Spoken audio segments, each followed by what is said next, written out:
Air India से government ने कैसे एयर इंडिया को टाटा से ले लिया और वापस टाटा को ये एयर इंडिया सौंप दी गई। और टाटा दुनिया की सबसे बड़ी एयरलाइन डील करके विस्तारा और एयर इंडिया को मर्ज कर रहा है। इससे क्या इफेक्ट पड़ने वाला है? भारतीय एयर इंडस्ट्री जो होती है वो 1932 में इसकी शुरुआत होती है, जो कराची से हवाई जहाज से उड़ान भरती है और मुंबई तक आती है। इस जहाज को उड़ा रहे थे JRD टाटा। इन्हें फादर ऑफ इंडियन एविएशन के नाम से जाना जाता है। यह कराची से मुंबई डाक लेके चिट्ठी लेकर पहुंची थी। उसके बाद अंग्रेजों ने, उस समय JRD टाटा के पास एविएशन फ्लाइट उड़ाने का पायलट का सर्टिफिकेट था, इसलिए इनको अनुमति दे दिया गया और इस तरह से नींव पड़ी भारतीय एविएशन की। आजादी से पहले हमारे यहाँ वायु परिवहन प्रारंभ हो गए थे और देखते देखते टाटा अपनी बुलंदियां छूते गया और उस समय टाटा एयरलाइंस दुनिया की सबसे बेहतरीन सेवा देने वाले एयरलाइंस में हो गई थी। खुद JRD टाटा सफर किया करते थे और अगर कोई भी कमियां होती थी तो वो खुद उसको दूर करते थे। वो खुद एक पायलट थे और टाटा एयरलाइंस उस समय की सबसे बेहतरीन एयरलाइन हो गई। लेकिन जैसे देश आजाद हुआ उस समय सरकार प्राइवेट चीजों को अपने हाथ में लेना चाहते थे, क्योंकि जैसे ब्रिटिश ईस्ट इंडिया कंपनी एक प्राइवेट कंपनी बन के आई थी, तो नेहरू को जो उस समय थे प्रधानमंत्री, उनको ऐसा लगता था कि नहीं, हमें बहुत सारी चीजों को अंडरटेकिंग रख लेना चाहिए। इसी कड़ी में उन्होंने एयर इंडिया को एक्वायर कर लिया, राष्ट्रीयकरण कर दिया, जिसका नाम हो गया नेशनलाइजेशन। नेशनलाइजेशन 2 चरण में हुआ एयर इंडिया का। सबसे पहले 1947 जैसे देश आजाद हुआ 49%, उसके बाद 1953 में 100% एक्विजिशन हो गया गवर्नमेंट से। देखिए, जब किसी चीज को गवर्नमेंट खरीद लेती है तो उसे राष्ट्रीयकरण कहते हैं, क्योंकि गवर्नमेंट के पास अपना पैसा नहीं होता है, राष्ट्र का पैसा होता है, नेशन वेल्थ होता है उसके पास। जैसे हमारी कोचिंग है, अगर गवर्नमेंट एक्वायर करेगी तो पूरा पहले वैल्यूएशन निकालेगी, हाँ इसका इस कोचिंग में इतना खर्चा है, इतने स्टाफ है, इतने तरह तरह के सामान, पैनल, कैमरा, ये सब लगे हैं, उसको एक्वायर कर लेगी, तो हमारी कोचिंग हो गई राष्ट्रीयकरण। तो गवर्नमेंट जब किसी प्राइवेट चीजों को उसका पैसा दे देती है कि लो भैया इतना तुम्हारा वैल्यूएशन हुआ और ये कंपनी हमें दे दो, तो वो चीजें हो जाती है राष्ट्रीयकरण। सरकार ने बैंकों का भी राष्ट्रीयकरण किया था, एयर इंडिया का भी राष्ट्रीयकरण हो गया। इसी के साथ टाटा एयरलाइन जो हो गई थी वो एयर इंडिया हो गई और ये पूरी तरह से गवर्नमेंट के हाथ में चली गई। अब जानते हैं गवर्नमेंट के हाथ में जाने के बाद यहाँ पे अधिकारी लोग का बोलबाला हो जाता है और धीरे धीरे एयर इंडिया के बुरे दिन चालू हो गए। और एयर इंडिया देखते देखते 70 सालों में इतना बुरा हाल हो गया कि प्रतिदिन एयर इंडिया को 20 करोड़ का लॉस लगता था। प्रतिदिन 20 करोड़ का लॉस हो गया। इतना हालत खराब हो गया एयर इंडिया को कि इसको हैंगर में रखने का भी पैसा नहीं निकलता था। गाड़ियां, सॉरी, जो एयरलाइन जहां रहती हैं मेंटेनेंस वगैरह के लिए, उसे हैंगर कहते हैं, उसका चार्ज देना पड़ता है। बहुत डिफिकल्टीज में चली गई एयर इंडिया। तो गवर्नमेंट ने देखा कि इतना लॉस उठाने से बेहतर है इसकी बोली लगा के इसे हैंड ओवर कर दिया जाए। तो टाटा के लिए ये एक अपॉर्चुनिटी था अपनी खोई हुई संपत्ति वापस लेने की। 18,000 करोड़ की बोली लगाकर टाटा एयरलाइंस ने, टाटा ने इसे एक्वायर कर लिया, इसके पूरे फ्लीट यानी पूरे बेड़ा को एक्वायर कर लिया।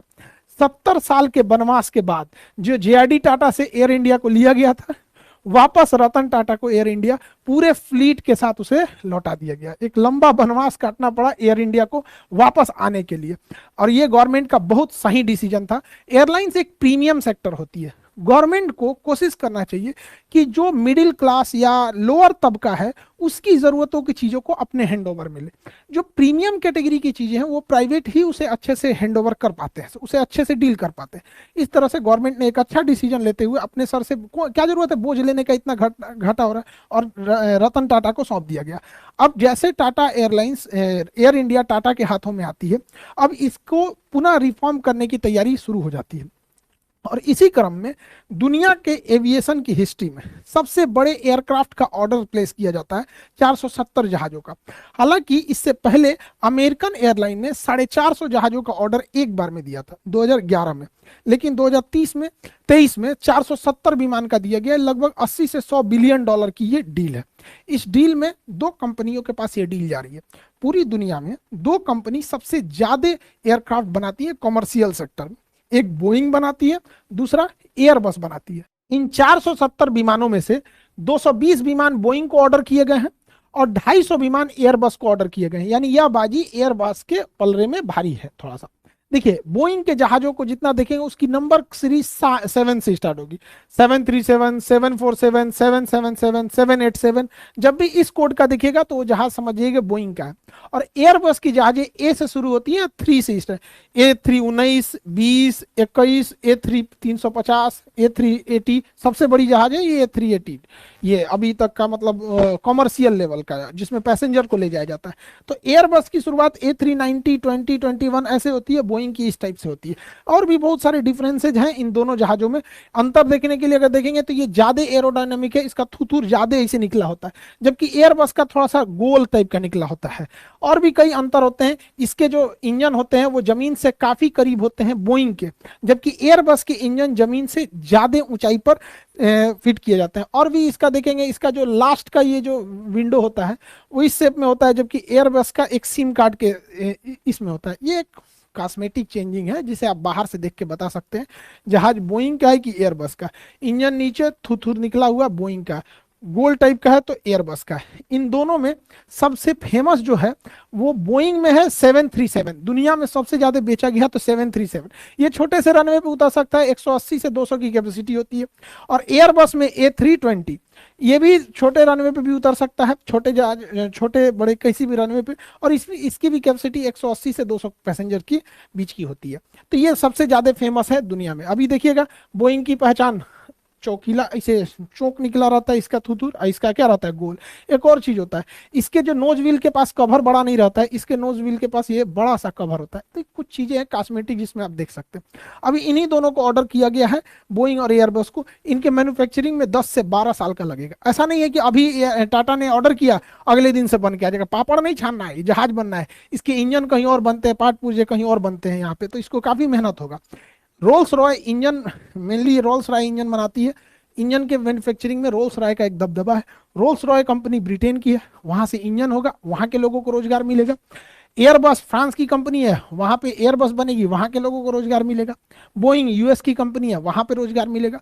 बोइंग में एक और चीज देखिएगा, बोइंग के कुछ जहाजों में ये हम्प निकला होता है, ये हल्का सा उठा रहता है। एक्चुअली इसकी कहानी ये है कि ये यूएस एयरफोर्स के लिए बनाया जा रहा था, मिलिट्री एयरक्राफ्ट, लेकिन बोइंग से ऑर्डर ये हट के लॉकहीड मार्टिन के पास चला गया।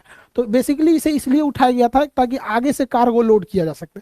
बाद में इतना हैवी खर्चा हुआ था तो बोइंग ने इसे कॉमर्शियल एयरलाइन बना के मिलिट्री के जगह पे आम पब्लिक के लिए सौंप दिया। तो ये पूरी ओवरऑल की ये डील है। अब एयर इंडिया जो है उसके पास पहले से विस्तारा एयरलाइंस थी, इन दोनों को मर्जर किया जा रहा है। ये मर्जर पूरी दुनिया में बहुत बड़ा प्रभाव छोड़ेगा। विस्तारा एयरलाइन टाटा और सिंगापुर का एक ज्वाइंट वेंचर है। इसकी शुरुआत 2015 में हुई थी। इसमें टाटा का 51% हिस्सेदारी था और सिंगापुर एयरलाइंस की 49% हिस्सेदारी से ये विस्तारा चल रही थी। जो लोग विस्तारा में सफर किए होंगे उन्हें पता होगा ये काफी प्रीमियम सर्विस देती है। इसको ऐसा लगता है कि हाँ फुल सर्विस एयरक्राफ्ट है। फुल सर्विस एयरक्राफ्ट उसे कहा जाता है। हालांकि एयर इंडिया भी फुल सर्विस एयरक्राफ्ट है, मतलब इसमें बिजनेस क्लास भी रहेगा, वीआईपी सीट, इकोनॉमिक भी रहेगा, प्रीमियम इकोनॉमी भी रहेगा, मतलब हर तरह की सीटिंग रहेगी यहाँ पर। तो इसकी फैसिलिटीज काफी बेहतरीन थी। एयर इंडिया की भी बेहतरीन थी, सरकारी हाथ में गया था तो गड़बड़ा गया था। अब इन दोनों का मर्जर कर दिया गया, दोनों का आपस में मर्जर कर दिया गया। मर्जर से ये हुआ कि ये छोटी एयरलाइन थी, इसका मर्जर बड़ी एयरलाइंस में हुआ। टाटा इसमें भी था, टाटा इसमें भी था। अब बात अटक जाती है सिंगापुर एयरलाइन की, क्योंकि सिंगापुर एयरलाइन की हिस्सेदारी इसमें थी। डायरेक्ट आप बिना पूछे मर्जर नहीं कर सकते। तो सिंगापुर एयरलाइन का कहना था कि भैया एक काम करो, हमसे 2000 करोड़ और ले लो। तो सिंगापुर एयरलाइन मर्जर के बाद इसमें 2000 करोड़ रुपए और डालेगा और एक बड़ी एयरलाइन यानी एयर इंडिया में सिंगापुर एयरलाइन की हिस्सेदारी 25% हो जाएगी और टाटा की हिस्सेदारी 75% हो जाएगी। सिंगापुर एयरलाइन भी बहुत बेहतरीन फैसिलिटी के लिए जाना जाता है। तो ये मर्जर के बाद अब ये हाल हो जाएगा एयर इंडिया के पास। इससे कई फायदे होंगे। देखिए, दो अलग अलग एयरलाइन के कर्मचारी कभी एक दूसरे में ओवरलैप नहीं कर सकते। तो होता क्या था कि मान के चलिए ये वाला है विस्तारा का और ये है एयर इंडिया का। अब इसमें जहाज आने वाली है 10 बजे और इसकी जहाज आने वाली है 9 बजे। तो 9 बजे इसका पूरा स्टाफ बिजी हो जाएगा और इसका वाला टुकुर टुकुर देखेगा, अरे मेरी जहाज तो 10 बजे आने वाली है। तो लगेज काउंटर पे कोई पूरा बिजी है, कोई फुल टू एकदम खाली बैठा है। तो अगर दोनों एक साथ मर्ज हो जाएंगे तो दोनों एक साथ वर्क करेंगे, इससे कॉस्टिंग भी बचेगी, अलग सैलरी इनको ना देने की, एक ही से क्या हो जाएगा, दोनों के हेल्प हो जाएंगे, एक साथ काम हो जाएगा। इसके अलावा अन्य सारे स्टाफ में देखेंगे बचे। बोर्डिंग काउंटर पे क्या है कि अगर विस्तारा की बोर्डिंग हो रही है, एयर इंडिया वाला चुपचाप देखेगा मुंह। तो ये इसका हेल्प नहीं कर सकता, इसका नहीं कर सकते, क्योंकि सबके ड्रेस अलग होते हैं, सबके अलग होते हैं, कंफ्यूज हो जाएंगे यात्री सभी से।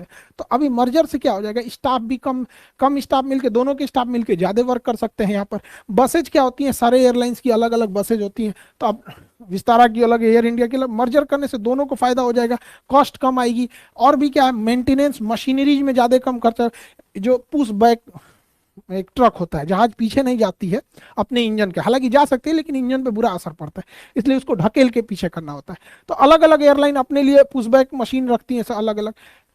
पैसेंजर को चढ़ाने लोड करने के लिए, खाने पीने के सामान लोड करने के लिए, लगेज चढ़ाने लोड करने अनलोड करने के लिए, तो अलग जितनी एयरलाइंस अलग अलग रहेंगे, विस्तारा अलग, एयर इंडिया अलग, तो क्या है कि एक ही चीज के लिए दो बार खर्च करने पड़ेंगे। ऐसे क्या है कि मर्ज कर दिया गया, एक ही से काम हो जाएगा, दोनों का इसमें फायदा हो जाता है। सफाई कर्मचारी सबके अलग अलग होते हैं, मर्जर के बाद सबके सफाई जरूरी होता है। दोनों का जब मर्जर हो जाएगा तो पायलट भी हैं, इसके पायलट इसको उड़ा सकते हैं, इसके पायलट इसके उड़ा सकते हैं, दोनों का मर्जर होने से ये फायदा है। केबिन क्रू इसके भी, दोनों के मर्ज हो जाएंगे। इस मर्जर और 470 प्लेन के डील से जो सबसे बड़ा फायदा हुआ है वो ये हुआ है कि टाटा अब इंडिया में ही एक एरोनॉटिक्स एकेडमी डालेगा जहां पायलटों को ट्रेनिंग दी जाएगी, क्योंकि इतने ज्यादा पायलट्स की जरूरत पड़ेगी। एक जहाज पर लगभग 12 पायलट की जरूरत होती है, तो लगभग 6000 पायलट की जरूरत तो इनको टाटा को ही पड़ने वाली है। तो 6000 पायलट की जरूरत पड़ेगी तो दूसरे जगह भेज के सिखाने की क्या जरूरत है, इंडिया में ही एक एकेडमी डाल दीजिए, साथ में एक मेंटेनेंस सेंटर डाल दिया जाएगा, क्योंकि भारी भड़कम जहाज है, यहीं पे इंजीनियर रहेंगे, अपना मेंटेनेंस करेंगे। तो मेंटेनेंस और एविएशन में काफी ज्यादा इसमें कॉस्ट कटिंग होगी, और एयरलाइंस में कॉस्ट कटिंग रहना जरूरी है, क्योंकि इसमें फ्यूल कंजम्पशन बहुत ज्यादा होता है, तो हर जगह से आपको कॉस्ट कटिंग करनी पड़ती है। इससे कर्मचारी भी बचेंगे, दोनों के मर्जर से कई सारे कर्मचारी, चाहे वो मेंटेनेंस हो या ग्राउंड फोर्स की स्टाफ हो, इससे फायदा एक और होगा, ज्यादा से ज्यादा रूट कवर होगा, छोटे से छोटे गांव तक में भी, मतलब छोटे से छोटे शहर तक में भी एयरलाइंस अगर संख्या ज्यादा रहेगी तो उसे पहुंचने में आसानी हो जाएगी। अब देखिए, एक जहाज जो होती है उसमें कई सारे वर्कर काम करते हैं, तो टाटा जो 470 प्लेन का ऑर्डर प्लेस किया है, इसके लिए 65,000 लोगों की जरूरत पड़ेगी। तो 65,000 लोगों को तो डायरेक्ट इसने रोजगार दे दिया, यानी 65,000 घरों का चूल्हा जलेगा इस एक डील की वजह से। एक जहाज पे अगर आप 12 पायलट लेते हैं तो अलग अलग एयरलाइंस का अलग अलग है। हम लोग एक तुलनात्मक अध्ययन करके देखते हैं। इंडिगो एक जहाज को ऑपरेट करने के लिए 95 स्टाफ को रखता है, इसमें पायलट, क्रू और ग्राउंड फोर्स सब शामिल है। 95 ऐसे समझिए, क्योंकि इंसान की कैपेसिटी तो 8 घंटे ही काम करने की है, मशीन की कैपेसिटी तो 24 घंटा उड़ाओ भैया उसको, एक सुबह की भी फ्लाइट है, रात में भी फ्लाइट है। तो इस 95 को आप 3 स्लॉट में बांट सकते हैं, 8-8 घंटा करके, यानी 30-30 के स्लॉट में 30 लोग, 3 स्लॉट इसको रखेगा। आप ऐसे ओवरव्यू में समझिए कि एक बार में 95 नहीं रहते। अगर कोई जहाज है, सुबह 9 बजे उतरा, फिर इसकी एक अगली फ्लाइट रात 2 बजे तक है, तो जो स्टाफ सुबह 9 बजे ड्यूटी पे आया था उसको आप रात 2 बजे तक नहीं रखेंगे ना, उसके लिए एक अलग स्लॉट रखेंगे। तो ये 95 क्या है ना, इसमें स्लॉट भी बटे होते हैं। लेकिन इतना माइंड मेकअप करके इंडिगो चलती है कि उसके पास एक एयरक्राफ्ट है तो 95 एवरेज स्टाफ लेके चलती है। वहीं एयर इंडिया 141 लोगों को लेके चलती है, उसके हिसाब से इतने चाहिए। कतर एयरवेज जो है उसमें 133 लोगों की जरूरत होती है एक फ्लाइट के हिसाब से, ठीक है। जबकि अच्छी सुविधा देने के मामले में एमिरेट्स और एतिहाद पूरी दुनिया में फेमस है कि एमिरेट्स में 231 क्रू मेंबर की टोटल इसमें जरूरत पड़ती है, 231। एतिहाद के लिए 211। पाकिस्तान एयरलाइन पीआईए के लिए एक जहाज ऑपरेट करने के लिए 550 लोग। भैया अच्छा ट्रेनिंग दो, अच्छे लोगों को रखो, ज्यादा काम करेंगे सब। भ्रष्टाचार कितना ज्यादा है किसी देश में, आप आइडिया लगा सकते हैं। तो पाकिस्तान में अभी इसके ऊपर इंक्वायरी हुई थी, तो अभी इन लोगों ने भी घटाया कि भैया दुनिया के